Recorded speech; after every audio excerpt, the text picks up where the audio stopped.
Aditi joins us now. And Aditi, I'm not sure if you caught the end of that, but Dustin said he thinks JOK may impact the game defensively more than JOK does, more than Myles Garrett.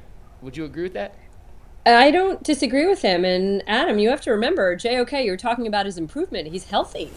I mean, the last 2 years, he's been a lot more healthy than he was at the start of his career. And he's also, P.S., embraced vegetarianism. So maybe there's something to that. Oh, boy, here we go. Oh, boy. Vegetarian propaganda. By the way, Dee Dee texted me last week, and I just ghosted you. I didn't even text you back. That was a terrible job out of me.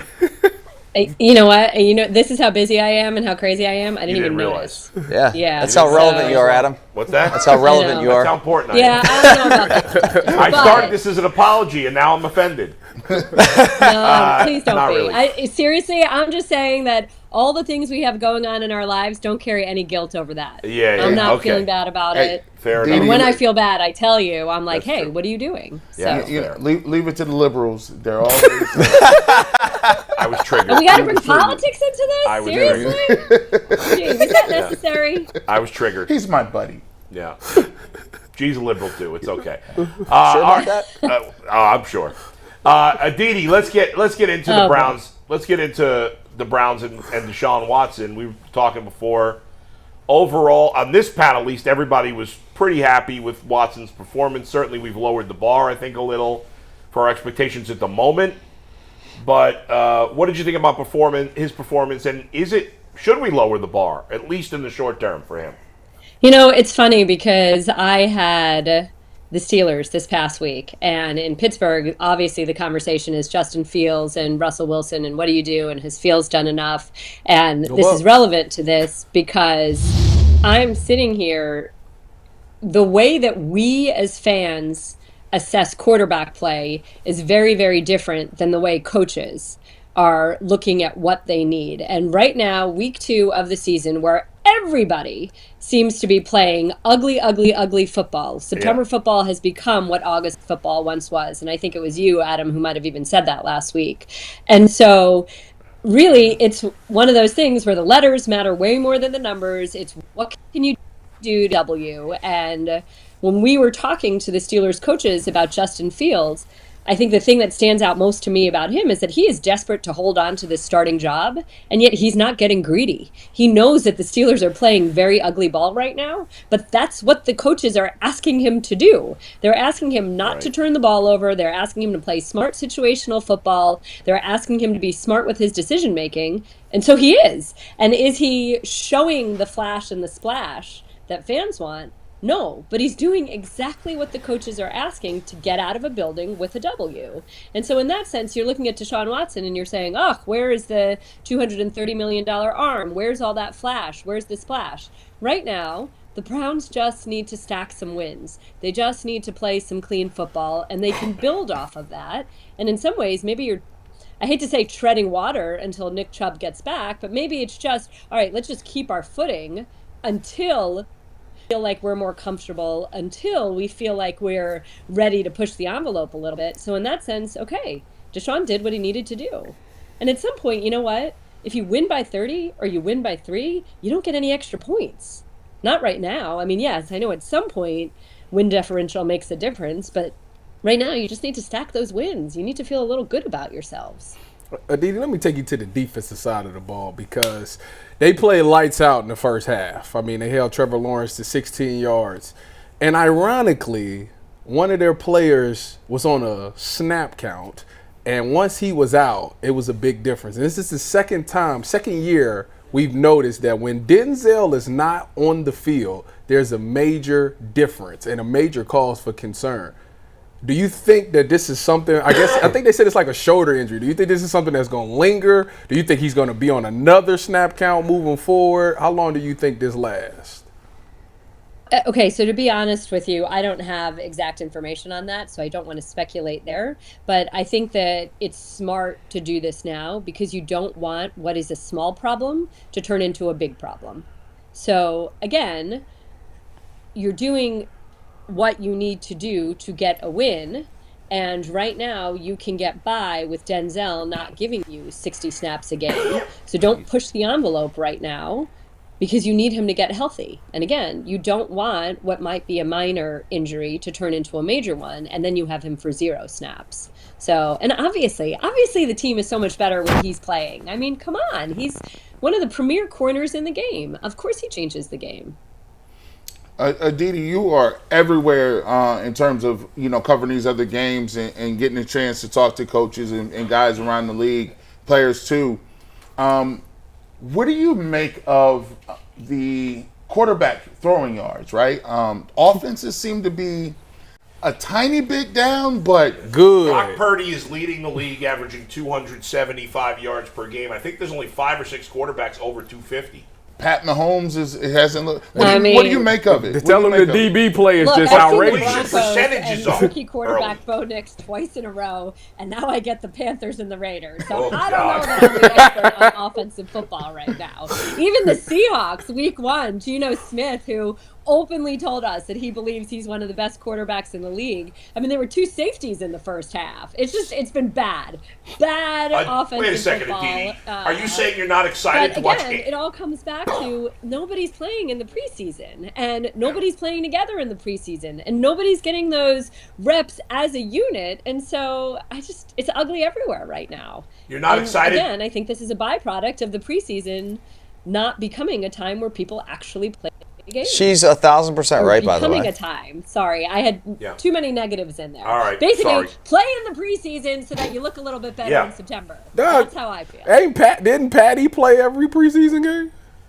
He does, because Coach Reed is old school. So yes, he is. Maybe there's a connection there. Are you insinuating that the coaches are getting soft? It's funny because actually it was Andrew Berry that I was talking to about this. And Andrew Berry brought up the point that, the Chiefs and the Eagles were in the Super Bowl together a few years ago, and the Chiefs played their starters all through the preseason, and the Eagles played no one in the preseason.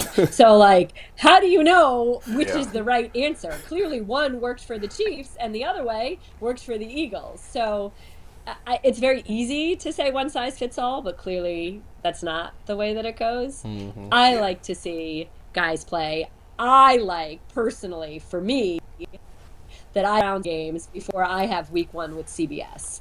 I feel like I need those reps. I feel like I need to knock the rust off. So for me, that works. Tom Brady definitely needed the reps. You tell me, isn't it nice to get some snaps before it actually counts? It is. Why are you taking shots at Brady? Because Tom Brady was terrible in week 1. It was his first game. Okay. And you don't have he got paid $20 million. He doesn't get first. Get preseason reps. Maybe Tom Brady should have called some preseason games. He should have. Yeah. He should have. Yeah. But he was but the key was Tom Brady was ostensibly better week 2 than he was week 1. So that's what we're hoping. What game did he? Is that we see them. He had the Cowboys yesterday. Cowboys Saints. Yeah. Oh. Hey, what was I was going to ask about? I totally blanked. Oh, Baker Mayfield. You going to ask me about Riley Moss? No, again? well, I will. Riley Moss. I'll get to some white cornerback talk here momentarily. Yeah. But in the meantime, Baker Mayfield in Tampa Bay has him 2-0. Very impressive the way that they've been playing. Love it. Nobody thought. I don't think ears, but I love. He didn't play that well this week. Let's not get nuts. Oh my! They beat the freaking Lions on the road, dude. He threw his typical big pick, and he got bailed out. Don't be a hater. Don't be a hater. I thought you were just raving about the kid. I think Baker's playing. I think he's playing good football. Playing well. All right, so I did have a question in there somewhere. Go ahead. So can they win the NFC South? Which I think the answer is probably going to be yes. And can Baker Mayfield do something in the playoffs? Yes. Haven't you already seen Baker Mayfield do something in the playoffs? Didn't he do something in the playoffs in the city of Pittsburgh? Yeah. Okay. Come on, that's you know what? Completely falling apart. I will tell you, because I've gotten to spend a bit of time with Baker these last 2 years. He is not the same person. Like the edge, the competitiveness, the good teammate, all of that is there. But there are so many other things. The maturation and the perspective he has, the way that he's calmed down in a lot of ways. And it's not just baby. I mean, Baker has, and I don't want to sound patronizing when I say this, but Baker has really grown up and matured a lot over the course of the last few years. And this journey of the messiness in departing Cleveland, the messiness in Carolina, the quick opportunity in LA. I mean, he's really found a home in Tampa Bay. And again, Adam, I'm sorry, this is where we disagree, but I'm really happy for him. I like him a lot. I've really enjoyed him the last few years, and I think that he can do a lot of things. He's and never I know done that any bad to Kevin you, Stefanski Bull. was not Certainly. lying. I know that Kevin Stefanski thought he could win with Baker, and he wasn't lying and just saying that to say that. You certainly owe no apologies. I'm kind of being a dick. Oh, I'm not supposed to say that. No more cursing. Really? Even on the internet? Yeah, I can't. Anyway. Mickey, at least where's your not bleep today, Bull. button? I've been a jerk about. I've been a little too harsh on Baker. I thought he was very immature when he was here. I didn't like his cocky attitude, and I thought he made more excuses. He broke the record for most excuses by a quarterback. But in fairness, he has shown a lot of maturity in Tampa. He's played very well, and he deserves credit for that, no doubt. I still. I mean, his team. Look, I'm cutting still- you off, but his teammates Yeah. love him. When Mike Evans, who has played with all the quarterbacks he's played with, including Tom Brady, and says that he is the best rapport with Baker and that he enjoys playing Baker with the most. I mean, and Mike Evans is the most un-diva-like future Hall of Famer that maybe I've ever met. I don't know. It's just Right. Adam. He's different. I think he had to leave Cleveland though for that to happen. Probably don't you so. think? Probably so. I think he had to leave. I don't know. Yeah. Yeah, I don't know. I think that I don't know that he had to leave Cleveland, but All right. it's a moot point. It's a moot point. Yeah, but I mean, here's the thing: would he have matured the way that he has? And hadn't been humble. and I totally agree with you. I think in life you have to be humbled, like Bull said. Yeah. That's what I was going to say. But That's thank fair, you. but I Yeah. also think the Odell stuff humbled him some. You know? Yeah, but I think Aditi, the this Odell wasn't messiness like was- the Cleveland thing. Like he went to Carolina, didn't work in like 3 teams in a year. Yeah. Like that is humbling for a guy who won the Heisman Trophy, was a first overall pick. Like to go all of a sudden you got the world by the cojones, and then you're on 3-4 teams. Like But I don't Dustin, know. it's That not would do a only- lot. It's not only the humility, because a year ago I had a conversation with Baker, and we were talking about, once he left LA and he knew he had to sign with someone, what went into the decision making to choose Tampa, because he had a few choices.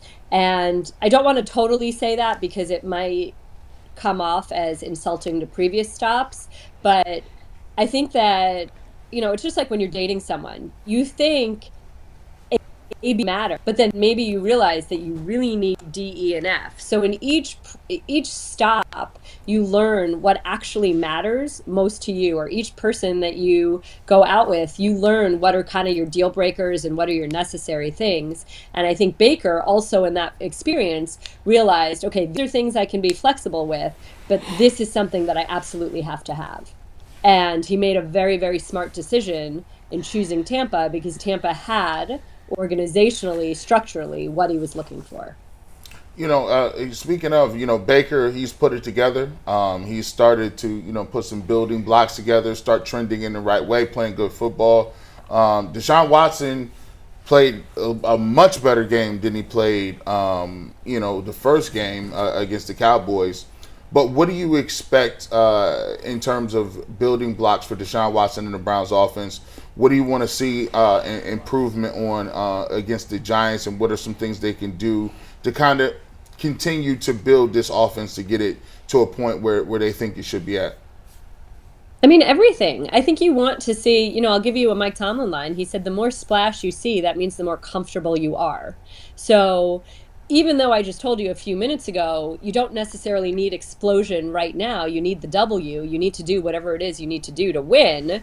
You do want to see a little bit more of the splash. I mean, all anybody was talking about during camp is that Deshaun, when he's good, is as good as he's ever been. And that Deshaun is this unbelievably unique, singular, dynamic athlete. Okay, so as you get more comfortable, let's see that. And the Browns have the benefit of having more than one star receiver. Okay, yes, you have Amari, but you also have Jerry Jeudy. You also are expecting more out of Elijah Moore. Let's see it. You have David Njoku. You have, like these things, these weapons that you have, use them and let's see what you can do. And again, you just want to see more comfort. And I think that the more explosion, the more dynamism, the more splash, again, that you see is a sign of comfort. And again, we didn't see Deshaun in the preseason. So obviously, week 1 was rusty and ugly. Okay, so week 2 was a little bit better. Now week 3 should be a little bit better than week 2. Aditi, good stuff. We appreciate it as always. We had a good connection today, which was great. I know. Awesome, It's right? like 4K there. It looks Yeah, great. Exactly. So, all right, I we'll don't talk. know if I should be in 4K at the moment. Sorry, no fake eyelashes. And you got Andy Dalton versus Gardner Minshew. What every kid dreams of. And she's going to Vegas, dude. That's true. You are going to Vegas. Yeah, And you know Minshew- what though, Dustin? I'll tell you, Vegas is not my kind of town. I'm Yeah, not no. really- Yeah, I feel it. I They feel don't have you. a lot of vegan food in Vegas. Yeah, It's but you, not hey, that. listen. It's like there's just so much cigarette smoke, and I'm not a gambler. You can listen. You can do more in Vegas than gamble and cocaine and hookers. I mean, there's a lot of things that you can do in Vegas that are fun. A lot of good shows. A lot of good shows out there. And that's what I'll tell my husband. You Right, got- because we have so much time when we're on these football weekends. Exactly. Hey. I have time to go to the Sphere. and I was gonna have say, time to, can you at least go to the Sphere? Maybe a gun range. You never know, Aditi. All right, we'll see you next week. Good luck this week. All right, Thank bye you. guys. Have fun.